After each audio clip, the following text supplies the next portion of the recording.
Hello everybody, this is Shady here, and yeah, as you can tell, for today's video, I'm going to be talking about Final Fantasy VIII, one of my favourite games of all time. Obviously, I love the entire Final Fantasy series, and yeah, the reason why I want to talk about this game is, I just love it, and I kind of want to convince you guys to try it out, really. Final Fantasy VIII is it's kind of got a bad reputation, unnecessarily. It's one of these unwarranted, it's one of these games that I just hated unwarrantedly. There's been a few things over the years. I think one of the main things, obviously, was being the follow-up to Final Fantasy VII led a lot of people to kind of be disappointed with the game, because if you guys don't know, 7 was most people's first Final Fantasy game, and because of that, people didn't realize that the series did a new thing every time. It was a new world, new set, new characters, everything. So when they went to 8, they were like, wait, I was just expecting a sequel to 7. And yeah, they were kind of disappointed. And some people, I think, generally just didn't like it in comparison to 7. And then obviously you had, there was a famous review from the Spoony one back in the day where he kind of shat on the game. And I think there was a lot of people who just, the different elements of the game, kind of led them to not liking it, which, each to their own. But, the other thing is, I find when this happens, when, online, a lot of games and media can just get a bad reputation out of nowhere. And then there's people who will just take it as read. They won't try it out themselves. And they'll just say, oh, it's a bad game, and parrot these thoughts. There's plenty of other examples. But I mainly want to really talk about this game in particular. Because as I was saying, I really like it. May not realize this, but I'm one of the few people where Final Fantasy VIII was actually the first one I played in the series. This is strange. So I was never really into RPGs or anything. I had a PS1, mainly just played like Crash Bandicoot and a couple other games. And then I had a friend who I met, obviously, and he was big into Final Fantasy and all sorts. So he lent me Final Fantasy VIII. And that was my first experience with any kind of RPG. And it was quite funny because I didn't understand the turn-based combat or anything. What I did was just run into the training center, as you know, like early on in the game you can do that.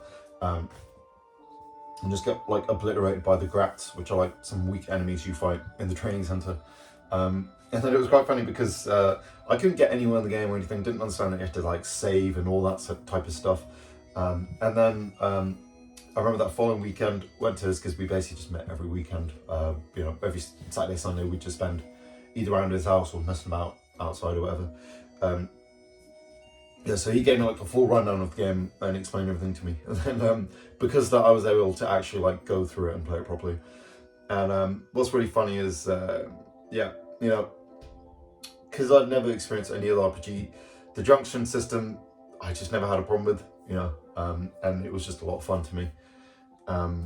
And yeah, that's just, that's the memory of how I got into the game anyway. I kind of want to talk a little bit about the game itself now. So why I really like this game is, one, I just love the setting.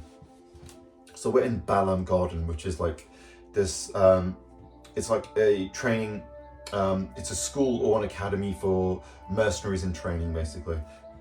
And once you become what's called a seed, which is the highest rank, you go on to sort of, help out different conflicts and stuff.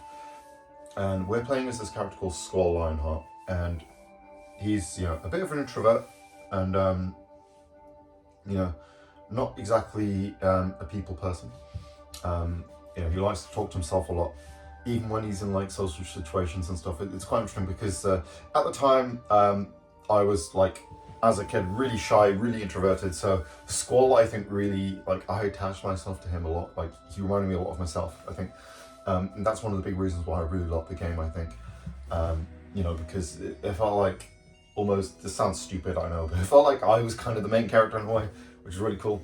And I think, Squall as a character, I think, spoke to a lot of teens at the time. Because, when you're at that age, you're still kind of, not everyone, obviously, but you're not sure who you are, and you're still discovering yourself as a person. So it was cool it's cool to have that kind of coming of age type of story within a Final Fantasy game. Very different to what 7 is going for, you know.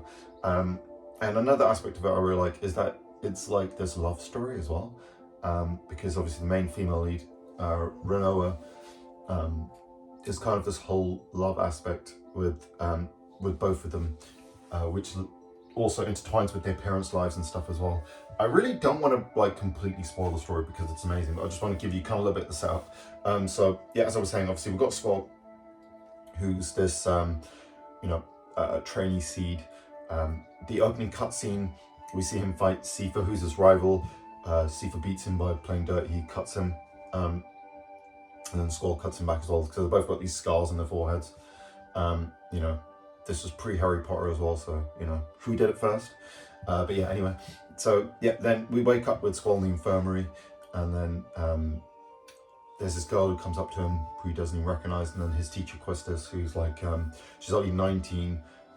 Yeah, she's like, yeah, she's pretty, you know, pretty hot for a teacher. She's, you know, I shouldn't really be saying that. But yeah, she's like one of the best girls in Final Fantasy. I think we can all agree on that. And yeah, she basically says, oh, you need to do the exam before you can do the exam, you know, the preliminary exam or whatever. So he has to go into this cave to fight Ifrit, the Djinn, and be able to capture the GF. They're called Guardian Forces or GFs. And then he could do the seed exam. And then the story kind of goes from there. And yeah, he becomes the seed. They end up confronting the sorceress Adia, who then ends up joining a different army, the Galbanian army, and then there's kind of like this war between the two of them. And then, yeah, Squall's kind of caught in the middle. It's really interesting how the plot unfolds and where it goes. Yeah, it was just, you know, I think I've already said this already, but, you know, this is part of the golden age of Final Fantasy. I did a whole video on the golden age of Final Fantasy. And it's one thing I really love is, or one thing I really love about this time Final Fantasy is they just did so many like strange and unique things, you know. 8 is kind of like the most interesting out of them because it has this setting that they've not really done in any other Final Fantasy game. And then we have the development systems as well. The junction system. This is a really strange and unique system. So magic has to be drawn from enemies. So you don't just have a spell and use MP. Magic is stocked from 1 to 100. And you can either refine them from items or you can draw them from enemies. So in battle, you have the draw command, which lets you take different magics. Each enemies will have like 3 to 4 different magics they can use, which you can take out of enemies. And then, yeah, you have to use those to junction onto your different stats, and then it will improve your stats depending. So if you want some extra strength, equip 100 fires to it and you'll get like, I don't know, 5 extra strength. Use the next one up, you know, Fire gives you 10. Fire Ogre might give you like 15 or 20, and it kind of works like that. So yeah, magic is basically, you know, only useful for improving your stats. And then, yeah, the strange thing is you can't just equip them to stats. Your GFs have to learn abilities to allow you to equip it to a particular stat as well. So it's all very convoluted and strange. And I feel like if you didn't have to learn those particular stats to junction them to, the people probably wouldn't have as big an issue with the system. That's probably the biggest issue with it, I think. But, you know, it's fine. I really like the fact that the GS play a big part, because like summons they've always been like my favorite part of Final Fantasy. So any game that utilizes them heavily within the mechanics of the game or the gameplay systems, then that's a win for me. You know, it's why I love Final Fantasy 6 as well. Its system with the Esper system, you know, very similar to that in a way. It feels almost directly inspired by that in a way, and it feels like an improvement on that system. But yeah, that's just one of the elements I like about the game. But obviously, another really interesting thing is the graphics as well. This game kind of tried to go for more realistic style. You know, prior games were the 16-bit ones. 7 had a that kind of super deformed style, whatever you want to call it. It almost felt like a 3D version of the 16-bit games with the big heads and hands and stuff with the small bodies. But obviously in battle they were realistically proportioned anyway. But yeah, 8 went for a realistic look with the proportions and models and everything. Obviously, yeah, the PS1 version hasn't really aged that well or anything, but you do have the remaster available as well. And yes, that brings me on to one of the most important parts, which is the platforms it's on. This is really interesting. So it was this whole thing with Final Fantasy, obviously originally released on PS1, and then about a year or so later they did a PC version as well, because Square Enix would do PC versions of these games. 7 and 8 got PC versions, I think some of the other ones, like 6 and stuff. 9 didn't though, for some reason, or 10. But yeah, for ages, there was no like remaster or re-release of this game until like, what would have been like 5 years ago or something, I think it was, where they finally did this remaster. It will probably say the date on the back of it there, if I actually look. Yeah, 2013 to 2020. Okay, so yeah, I guess again at 2013. Yeah, so obviously, yeah, we have the original release here. This is the PS1 version. What's cool about this game is it's on 4 discs. I want to show you this because this is so cool. So I really love these discs. So yeah, they have the main characters on. So you got Squall there, you got Rinoa there, then you got Sypha there, the rival, and then you got Edea, who's like the main villain. Really cool.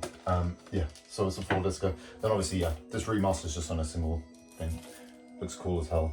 Still sealed because I bought the digital copy. So they released it digitally first, and then I think only the PS4 version, and I think you can also get it on Switch as a double pack with 7.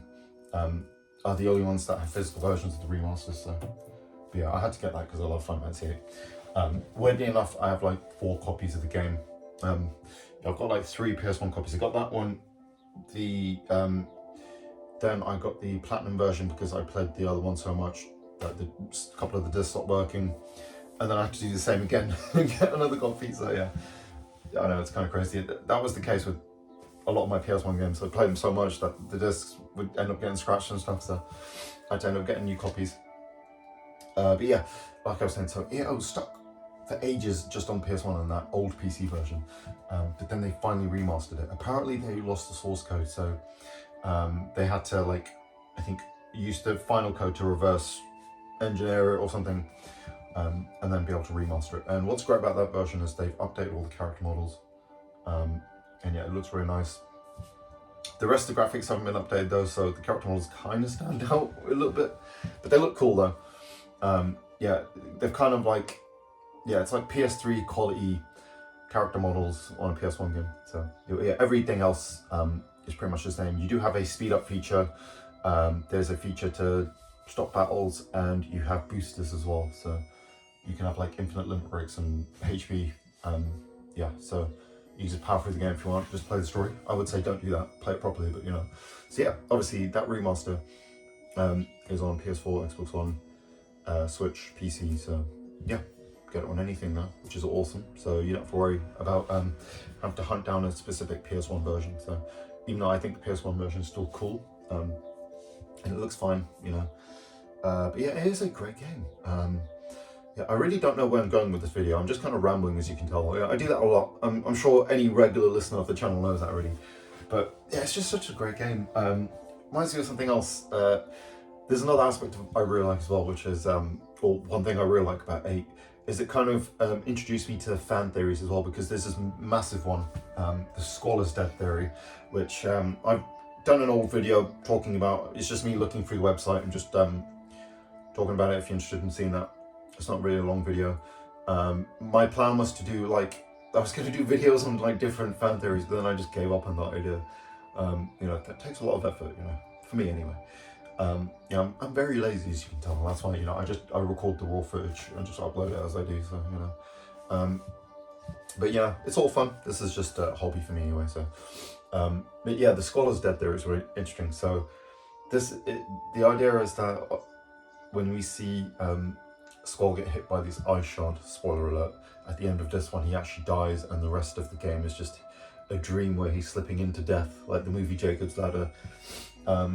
The theories, it's cool. I really like a lot of fan theories. Obviously, most of them are, you know, rubbish, let's be honest. But it's just, I think it's so cool, the creativity some people can have and come up with. Obviously, the main reason I don't like the theory is because it's trying to, you know, it's trying to basically kind of explain a lot of the wacky elements of the game.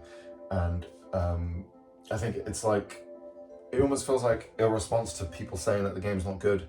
even though I think the game's fine as it is, it has its flaws, but saying it was all a dream isn't really a great response, or, you know, it's not really a way to convince someone that the game's good. Like, it's worse, if anything, if it's just all a dream. I mean, saying that, that's kind of the plot of a different Final Fantasy game that I won't spoil, because, yeah, you know, obviously, if you've played them, or that one in particular. But yeah, it is a really cool game, though, Final Fantasy. I think you should definitely give it a go. You know, don't listen to the naysayers, you know. It's always good to try something out yourself. You know, make up your own mind. You never know what you might discover, you know. That's kind of ultimately the point of this video, is even though I'm talking about Final Fantasy games specifically, I think it's just important to, you know, remind people that it's important to make your own opinions, you know. I've noticed this a lot on, like I said at the start of the video, it's a big thing on YouTube anyway, where you'll have, you know, usually be some bigger YouTuber will just make some video shitting on a particular game, just rambling on about their own opinion, obviously. I mean, it's all opinions ultimately. And then, you know, they'll try to use like critical thinking and all this to try to make out it's an objective thing when it's just their subjective opinion. And then you have their dumb followers will just start parroting their bloody points. I mean, I don't need to call people dumb, that's kind of a bit rude, but you know, the people who watch the videos, typically they'll be younger kids anyway, who are impressionable and can't really think critically themselves. They'll just sort of take it as read and just start spreading this online. I mean, I suppose if you don't really go online, it doesn't matter, but I mean, we can't help it either, can we? So, but yeah, just, you know, just try it yourself. I think you can enjoy it. And yeah, like I said, just pick up that remaster. I think you can actually still get the physical copy decently cheap as well, if you want to get the PS4 version. Like, this cover's just freaking cool. That's kind of the main reason I picked it up, just because I love the cover as well, you know. But yeah, it's an awesome game. And yeah, give it a try. And yeah, if you happen to click on this video and listen to me ramble incomprehensibly for 17 minutes, thank you. Like and subscribe if you're interested. I hope I will catch you on the next one, where we will obviously talk about something gaming. Have a great day.